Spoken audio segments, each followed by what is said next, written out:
What happened when an entire ancient tribe got sick? By the fourth sunrise, half the tribe could no longer stand. Their strongest hunters were shaking beside the fire. A child was barely conscious, and the group had 1 day of food left. The leader faced an impossible choice: move the healthy or stay and risk losing everyone. They did not know what was attacking them. Worse, they were blaming the wrong person. No written account preserves a specific outbreak like this. What follows is a realistic reconstruction based on what researchers know about mobile hunter-gatherers, infectious disease, and ancient human care. Picture a band of roughly 24 people living thousands of years before cities. They moved with the seasons, following animals, edible plants, and reliable water. Every person mattered. Losing one skilled hunter, gatherer, toolmaker, or caregiver could affect everyone. For several days, the band had camped near a shallow pool left behind by a shrinking stream. The water looked cloudy, but it was close. Moving to the next source meant crossing exposed ground while carrying children, food, hides, and tools, so they stayed. That decision saved energy. It may also have placed the entire group in danger. The first visible sign appeared in a young child. After drinking at the pool, the child complained of stomach pain. By nightfall came vomiting, fever, and repeated watery diarrhea. The parent stayed close, cooling the child's skin and offering small drinks. To the others, this did not yet look like a disaster. Ancient people knew sickness. They had seen wounds become infected, food cause pain, and fevers rise and break. They likely used rest, water, warmth, and familiar plants to ease symptoms, even though we cannot know the exact treatment used by any undocumented group. But this illness did not break. The child became weak and desperately thirsty. Every drink seemed to leave the body almost as quickly as it entered. Then the parent became sick. By the following morning, so did one of the hunters. Now the tribe had a new question. Was the child carrying something that could spread? People began stepping away from the family. No one understood bacteria, viruses, or parasites, but they could recognize patterns. A person became ill. Someone who stayed near that person became ill next. From their point of view, distance made sense. The leader ordered the sick to remain on one side of the camp. Separate drinking containers were placed near them. Children were warned not to approach. The parent refused to leave the child. That frightened the others. If the parent kept touching the child and then approached the fire or food, could the sickness follow? Their fear was not foolish. Intestinal infections can spread through contaminated water and food, and sometimes from person to person through unclean hands. But the tribe could not see any of that. They could only see the people they loved becoming dangerous to stand near. Then 2 more adults collapsed. One was among their best hunters. The sick hunter could not walk, much less chase an animal. A second hunter stayed behind to protect the camp. That left too few healthy adults to gather enough food. The band's problem was no longer only disease. The fire needed fuel. The sick needed water. The healthy needed calories. Someone had to watch the children, and someone had to scan the tree line for predators attracted by scraps and human scent. Every task now pulled a healthy person closer to exhaustion. The tribe first blamed meat brought back 2 days earlier. They threw the remaining pieces away, but one sick adult had never eaten it. Next, suspicion returned to the child. The child had been first. Perhaps the family had carried the sickness into camp. The leader proposed leaving immediately. Those who could walk would travel toward another campsite. The sick would be given food, firewood, and a chance to recover. Everyone understood what those gentle words could mean. A child too weak to stand could not follow later. The parent stood between the leader and the child. Staying might expose the remaining healthy people. Leaving might sentence relatives to die alone. The leader was not cruel. The leader was responsible for every child still standing, every mouth with no food, and every pair of legs capable of reaching safety. The parent was not being selfish. To that parent, a plan that saved the group by abandoning a child was not survival. It was surrender.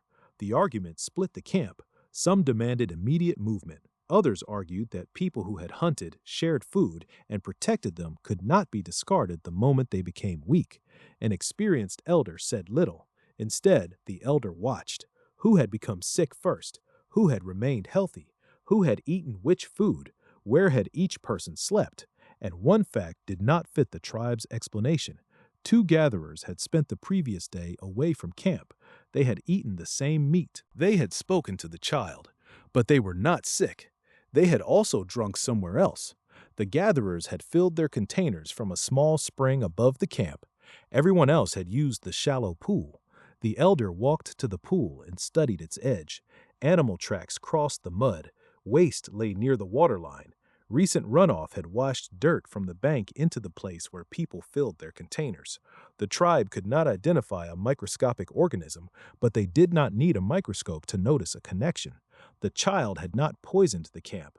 The child had simply shown the symptoms first. This also explained why people became ill at different times. They had consumed different amounts of contaminated water, and their bodies did not respond in exactly the same way. The discovery removed one kind of fear, but it created another. Nearly everyone had already drunk from the pool. The healthy might only be people whose symptoms had not started yet, and moving the entire group could carry the infection to the next water source. The leader stopped anyone from using the pool. Healthy adults collected water from the spring and carried it back. Clean water could prevent more exposure, but it was not a magical cure. The sick were still losing fluid. Their bodies would have to defeat the infection, and care could only buy them time. The tribe faced a practical trap. The spring was farther away. Each water trip consumed energy. The group still lacked hunters. Remaining in one place meant hunger. Moving meant forcing dehydrated people onto a difficult trail. By evening, another adult could no longer drink. The strongest sick hunter became confused and stopped responding normally. These are signs that severe dehydration can become life-threatening. The leader made a final decision. The camp would divide. Those still strong enough would move closer to the spring and search for food. The sick would remain temporarily with the parent, the elder, and one other caregiver. The healthy group would leave water and fuel, then return with supplies if they could. It was not full abandonment, but no one could promise they would meet again. At sunset, the healthy group walked away. The child watched siblings disappear between the trees. The parent remained beside the sleeping place, offering tiny amounts of water whenever the child could swallow.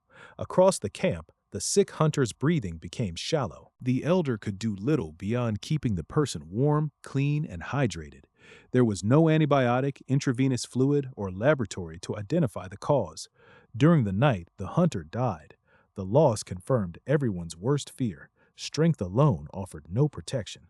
The person who could outrun prey and carry heavy meat had been defeated by something invisible. The parent now faced another decision. Grief and exhaustion said to remain still. Survival demanded constant work. Fetch water, clean the sleeping area, protect the fire, and try again when the child refused to drink. That work was not dramatic. It was repetitive, frightening, and easy to overlook.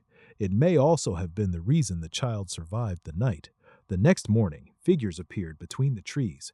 The healthy group had returned with food, fuel, and more spring water. A few members had developed stomach pain, but most remained on their feet. Moving away from the contaminated pool had reduced new exposure, though it could not reverse infections already underway. Over the next several days, some sick people improved. The fever eased, the vomiting slowed. The child began keeping water down. Not everyone recovered. The hunter was gone, and another older adult remained dangerously weak. But the outbreak did not erase the entire group. There was no single heroic cure. The tribe survived through several imperfect choices, noticing the pattern, changing water sources, separating camps, continuing to bring supplies, and refusing to treat every sick person as the enemy. The elder had not discovered germ theory. The group had discovered something more basic. Danger can travel through a shared part of the environment, and the first victim is not always the cause. Small mobile bands probably experienced disease differently from later towns and cities.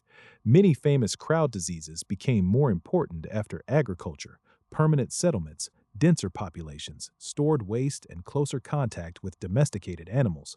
But prehistoric people were never free from infection.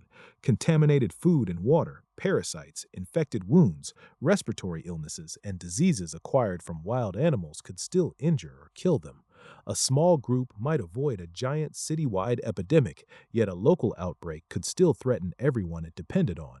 Archaeology also gives us clues that ancient humans sometimes cared for people who could not survive entirely alone. Some individuals lived for years with serious injuries, joint disease, or extensive tooth loss. Their bones cannot tell us every act of kindness, but long survival with major limitations suggests that assistance was sometimes part of ancient life. That makes the choice in our reconstructed outbreak more than a modern fantasy. The precise dialogue is invented. The pressure behind it was real. Protecting the group and caring for the weak were not opposite instincts. Human communities had to balance both. So, what happened when an entire ancient tribe got sick? There was no universal outcome. Some groups probably moved. Some may have isolated the sick. Others may have remained together, and some outbreaks may have ended with camps that were never occupied again. The survivors were not necessarily the strongest individuals. They were often the groups capable of observing, adapting, sharing work, and making painful compromises before time ran out. Ancient humans did not need to understand microbes to learn from cause and effect. They did not need modern hospitals to recognize that clean water, distance, and care could change an outcome, even if they could not explain why.